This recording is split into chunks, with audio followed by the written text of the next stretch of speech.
Hi hello అందరికీ నమస్కారం. Welcome to our channel. నేను ఆదిత్య. జగన్మోహన్ రెడ్డి కేవలం పులివెందుల ఎమ్మెల్యే మాత్రమే, ప్రతిపక్ష నేత కూడా కాదు అని గంటా శ్రీనివాసరావు గారు ఒక వ్యాఖ్యలు చేయడం జరిగింది. అలాగే వైజాగ్కి సంబంధించినటువంటి భూ కుంభకోణం ఏదైతే ఉందో దానికి సంబంధించినటువంటి ఫైల్స్ని కూడా ఇప్పుడు బయటకు తీసే పనిలో అధికార యంత్రాంగం ఉందని ఆయన తెలియచేయడం జరిగింది. అండ్ మరో పక్క చూసుకుంటే ఇప్పుడు కనుక కూటమి డోర్లు తెరిస్తే వైసీపీ నేతలు కానీ వైసీపీ కార్యకర్తలు కానీ క్యూ కట్టడానికి రెడీగా ఉన్నారంటూ ఆయన చేసినటువంటి వ్యాఖ్యలు ఇప్పుడు నెట్టింట తెగ వైరల్గా మారుతున్నాయి. సో మరి ఈ వ్యాఖ్యల గురించి మనతో డిస్కస్ చేయడానికి ప్రముఖ సీనియర్ జర్నలిస్టు దుర్గా వడ్లమాని గారు మనతో ఉన్నారు. సో మేడం అడిగి మరిన్ని విషయాలు తెలుసుకుందాం. మ్యామ్ నమస్కారం. మ్యామ్ నమస్తే అండి. సో మ్యామ్ చూసాము, వైసీపీ ఘోర ఓటమి తర్వాత అక్కడ ఉన్నటువంటి వైసీపీ కార్యకర్తలు నేతలు చాలా వరకు ఇప్పుడు కూటమి వైపు రావడానికి ఏదో ఒక రకంగా ప్రయత్నాలు చేస్తున్నారనే అంశం మనకు తెలుస్తూనే ఉంది. సో గంటా శ్రీనివాసరావు గారు ఇటీవల కాలంలో జగన్మోహన్ రెడ్డి మీద చేసినటువంటి వ్యాఖ్యలు కూడా మనకు తెలుసు. ఆయన కేవలం పులివెందుల ఎమ్మెల్యే మాత్రమే, ప్రతిపక్ష నేత కూడా కాదు అని. సో అలాగే వైజాగ్కి సంబంధించినటువంటి చాలా భూ కుంభకోణాలు జరిగాయని. సో మరి వీటన్నిటి గురించి ఆయన చేసినట్టు వ్యాఖ్యల గురించి మిమ్మల్ని అడిగితే మీరు ఏం చెప్తారు మా? ఇప్పుడు గంటా శ్రీనివాసరావు గారే చెప్పటమే కాదండి, ఇప్పుడు ఎవరిని అడిగినా కూడా అదే చెప్తారు. ఇవాళ మీరు జగన్మోహన్ రెడ్డిని తీసుకున్నారంటే నాకు ప్రతిపక్ష హోదా కావాలి అని ఆయన కోర్టుకి ఎక్కడం జరిగింది, అంటే కోర్టు మెట్లు ఎక్కారు. అదేవిధంగా ఇంకొక నాకు సెక్యూరిటీ పెంచండి, నాకు జూన్ 3 వరకు ఏ సెక్యూరిటీ ఇచ్చారో అది ఇవ్వండి అని అడగడం జరిగింది. దాని మీద ఇవాళ నిన్న కూడా 2 ప్రెస్ మీట్స్ అంబటి రాంబాబు పెట్టారు. నిన్న ఆయన అంటారు 986 కాదు 139 మంది ఆయనకు సెక్యూరిటీ గతంలో ఉండేవాళ్ళు అని. సరే ఏది ఏమైనప్పటికీ ఇవాళ గంటా శ్రీనివాసరావు గారు మాట్లాడటానికి కారణం గ్రేటర్ విశాఖలో జరిగిన అభ్యర్థులు ఎవరైతే ఉన్నారో వాళ్ళు 10కి 10 గెలుచుకున్నారు ఇవాళ. సో ఇది తెలుగుదేశానికి చాలా పెద్ద విక్టరీ కదా. గతంలో ఉత్తరాంధ్ర ఎలాగ తెలుగుదేశానికి ఒకప్పుడు కంచుకోట, కానీ గత 5 ఏళ్లలో వైసీపీ అక్కడ మంచిగా ఉండింది. 24 ఎన్నికల్లో ఓటమి పాలైంది. సో బొత్స లాంటి ఒక సీనియర్ నాయకుడు కూడా ఇవాళ ఎమ్మెల్సీ అభ్యర్థిగా వెళ్తున్నాడు. సో ఈ తరుణంలో గంటా శ్రీనివాసరావు గారు చెప్పేది ఏంటంటే జగన్మోహన్ రెడ్డి ఇంకా ఏదో భ్రమల్లో ఉన్నాడు, ఆయనకు వచ్చిన 11 సీట్లే, 151కి మధ్యలో 5 తీసేసి, అంటే 5 ఏళ్ళు నువ్వేం పరిపాలించలేకపోయావు సుమా అని ప్రజలు 11 సీట్లు ఆయనకు ఉంచారు, ఎవరికి? జగన్మోహన్ రెడ్డికి. ఆ తర్వాత ఆయన ఒక ప్రతిపక్ష హోదా కూడా లేని ఒక నాయకుడు. నువ్వు ప్రతిపక్ష హోదా అడుగుతున్నావు కోర్టుకు వెళ్ళి, మరి 23 మంది గతంలో చంద్రబాబు నాయుడు గారికి ఉన్నప్పుడు నువ్వు ఎంత హేళన చేశావు? నీ దగ్గర నుంచి ఒక 5-6 మా పక్కకు వచ్చేస్తే మీకు ప్రతిపక్ష హోదా ఉండదని ఆ రోజు అన్నాడు కదండి ఎవరు? జగన్మోహన్ రెడ్డి. సో అదే గుర్తు చేశాడు ఆయన. చేస్తూ అసలు మీ సొంత చెల్లెలే నీకేదో ప్రాబ్లం ఉందని చెప్తోంది ఆవిడ, నువ్వు ఒక మానసిక రోగివని.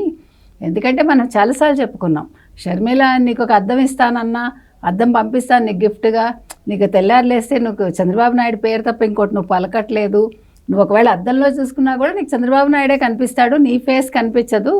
అంటే అట్లా మేనియా అనమాట, చంద్రబాబు మేనియా వచ్చేసింది ఆయనకి. సో నువ్వు ఒక మానసిక రోగివే అని ఇవాళ గంటా శ్రీనివాసరావు గారు మేం చెప్పలేదు, నీ సొంత చెల్లెలే చెప్పింది అంటున్నాడు ఆయన. సో ఏ రకంగా చూసుకున్నా ఈరోజు మీరు ఎగ్జిక్యూటివ్ రాజధాని అని చెప్పి విశాఖను నాశనం చేశారు, భూ కుంభకోణాలు చేసేసారు, అవన్నీ బయట పెడతాం మేము. అదేవిధంగా ఈరోజు మొత్తం మారుతుంది, మాస్టర్ ప్లాన్ అంతా మారుస్తున్నాం మేము. ఇక్కడికి అన్ని రోడ్లు అంతా కూడా మళ్ళీ మారుతాయి, తర్వాత రైల్వే జోన్ ఒకటి రాబోతోంది, ఇంకా చాలా చెప్తున్నారు ఆయన. సో మీరు ఏదైతే తగలేశారో దాన్ని మేము బాగు చేస్తాం, మీరు మొత్తం మాస్టర్ ప్లాన్ మార్చేశారు. దానివల్ల ఈరోజు విశాఖ నిజంగానే చెప్పాలంటే మారిపోయింది.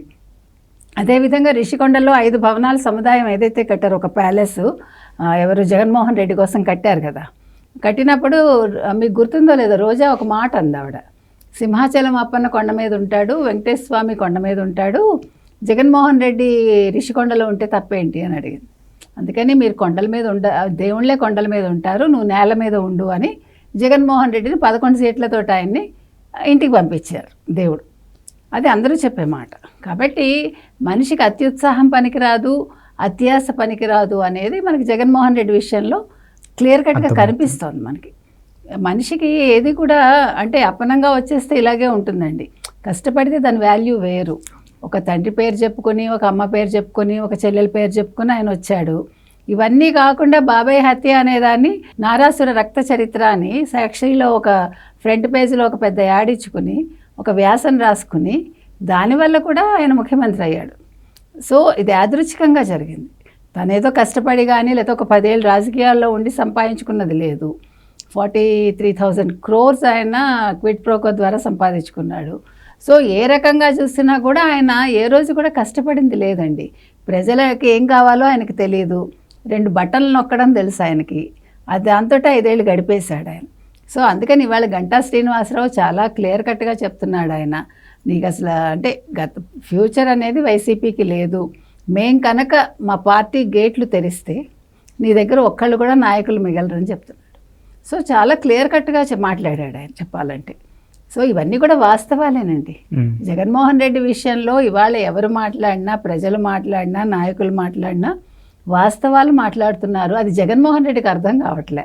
ఇంకా ఆయన ఏమనుకుంటున్నాడంటే నేను ఒక ముఖ్యమంత్రిననే అనుకుంటున్నాడు. మొన్న సన్షైన్ హాస్పిటల్కి ఎవరో క్షతగాత్రులు అన్నాడు, ఎవరో అంబటి రాంబాబు. ఆ క్షతగాత్రులను పరామర్శించడానికి వెళ్ళినప్పుడు వీళ్ళు కార్యకర్తలు ఎవరో మరి పెయిడ్ ఆర్టిస్టులేమో సీఎం సీఎం సీఎం అని అరుస్తున్నారు.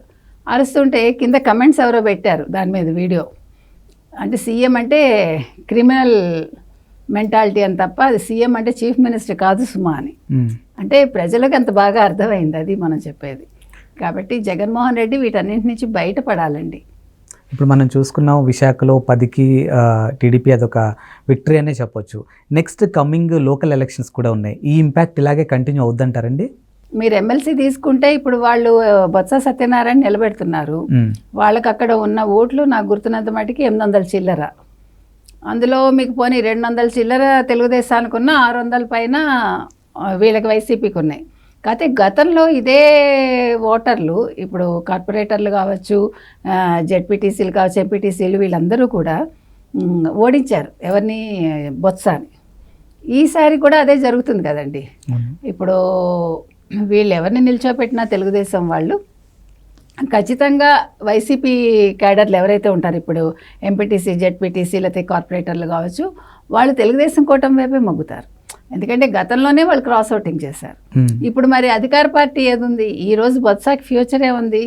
ఒక ఎమ్మెల్యేగా ఉండి ఇంత సీనియారిటీ ఉన్న రాజకీయ నాయకుడు ఇవాళ ఎమ్మెల్సీగా నిల్చోవటం ఏంటి? తప్పు కదా. అంటే అతను యాక్చువల్గా తెలుగుదేశంలోకి వస్తాడని ప్రచారం జరిగింది. దాన్ని అడ్డుకోవడం కోసం జగన్మోహన్ రెడ్డి అతను బలవంతంగా ఎమ్మెల్సీగా నిల్చోబెడుతున్నాడు. అందరి చేత ఒప్పించాడు ఆయన్ని. ఒప్పించినప్పుడు ఆయన కొంచెం రాజకీయ భవిష్యత్తు ఆలోచించుకుని ఉంటే నిల్చుని ఉండడు కదా. కానీ అది తెలివి తక్కువతనం అది. సో తెలివి తక్కువతనానికి రేపు పొద్దున్న ఏమవుతుందంటే వాళ్ళు అనుకుంటున్నారు మాకు ఇంతమంది ఉన్నారు కదా మా దగ్గరని. ఎంతమంది ఉన్నా కూడా ఖచ్చితంగా తెలుగుదేశం కూటమి అభ్యర్థే నెగ్గుతాడండి ఎమ్మెల్సీ కింద, డౌట్ లేదు మనకి. కాకపోతే ఈ పరంపర ఇలాగే కొనసాగుతుంది, విజయ పరంపర అనేది. అది వైజాగ్ కావచ్చు, ఫ్యూచర్లో వచ్చే ఎన్నికలు ఏవైనా కూడా